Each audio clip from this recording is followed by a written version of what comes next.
தேவி மேல கோவம் இல்ல ராதா.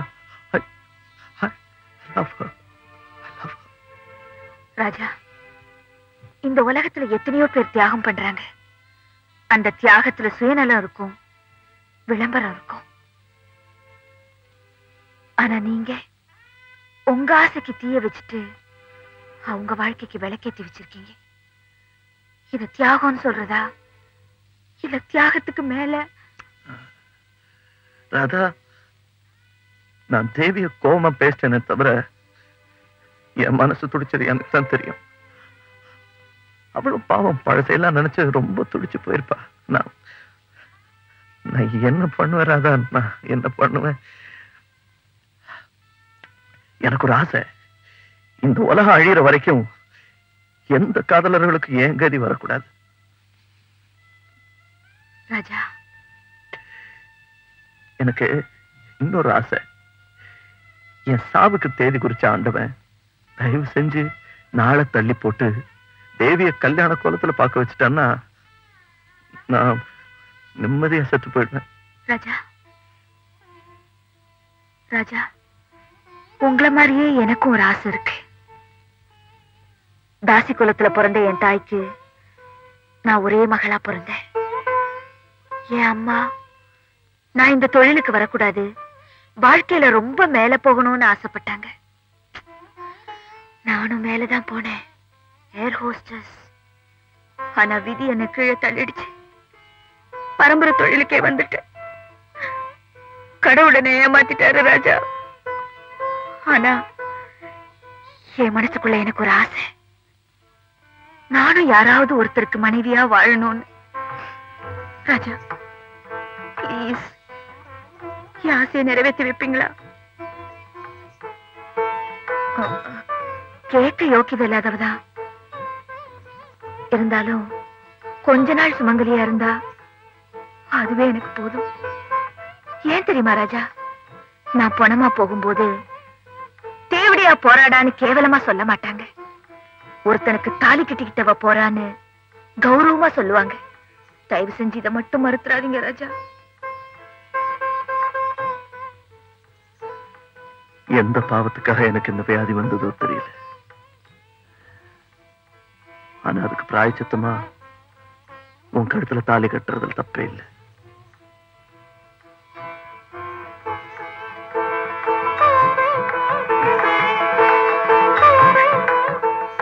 அண்ணா, என்னம்மா? எனக்கு உடனே கல்யாணம் நிச்சயம் பண்ணுங்க. அது யார் கூட நடந்தாலும் சரி. என்னம்மா அது பைத்தியம் மாதிரி? பைத்தியம் இல்லைன்னா பந்தயம். எனக்கு கல்யாணமே நடக்காதா? என் கழுத்துல தாலி கட்ட எவனுமே வரமாட்டானா? அந்த ஆள் ராஜா சொல்றான். இத பாருங்க, நீங்க யார் கூட நிச்சயம் பண்ணாலும் நான் ரெடியா இருக்கேன். பட் கல்யாணம் சீக்கிரம் நடக்கணும், அவ்வளவுதான் எனக்கு வேணும்.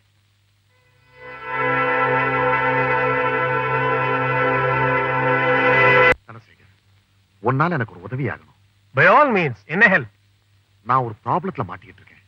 ப்ராப்ளத்தை சால்வ் பண்ணணும், அதானே? ஆமா, அது உன்னாலதான் முடியும். Tell me. ஒரு பேஷண்ட் கொஞ்ச நாளைக்கு முன்னாடி என்கிட்ட வந்தான். பேஷண்ட்னா டாக்டர் கிட்ட தான் வருவான். No jokes please.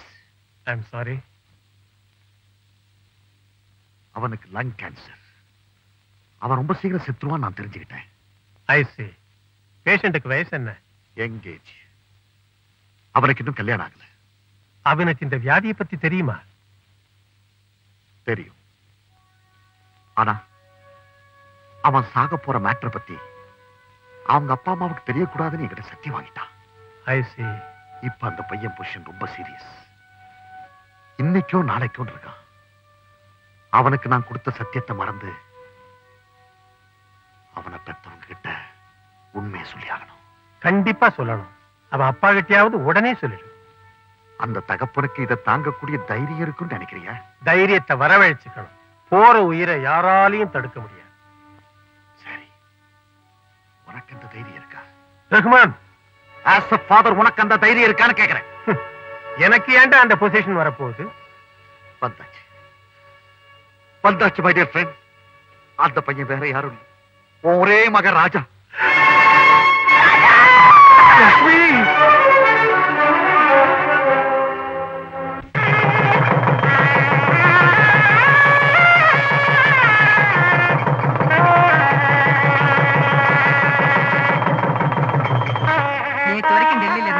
இன்னைக்கு கரெக்டா தேவி கல்யாணத்துக்கு வந்துட்டு பாத்தீங்கன்னா சீக்கிரமா ஒரு கார் ரெடி பண்ணுங்க. எதுக்குமா? என்ன கல்யாணம் பண்ணிக்க எந்த மாப்பிள்ளையும் வரமாட்டான்னு ராஜா என்கிட்ட பந்தயம் கட்டினாரு. நான் ஜெயிச்சுட்டேன்னு தம்பதியா போய் அவர் முன்னாடி நிக்கணும். இந்த நேரத்துல எதுக்குமா? ஐயோ, உங்களுக்கு ஒண்ணும் தெரியாது. அவர் அலட்சியத்துக்கும் ஆம்பாவத்துக்கும் ஒரு முடிவு கட்டியாகணும். வாங்க போறேன். நில்லு தேவி, நீ நினைக்கிறது ரொம்ப தப்புமா. இந்த கல்யாணம் நடந்ததுக்கு காரணமே ராஜாவோட தியாகம் தான். என்ன சொல்றீங்க? ஆமா தேவி.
வாழ்வே மாயம், இந்த வாழ்வே மாயம், தரை மீது காணும் யாவும் தண்ணீரில் போடும் கோலம் நிலைக்காதம்மா.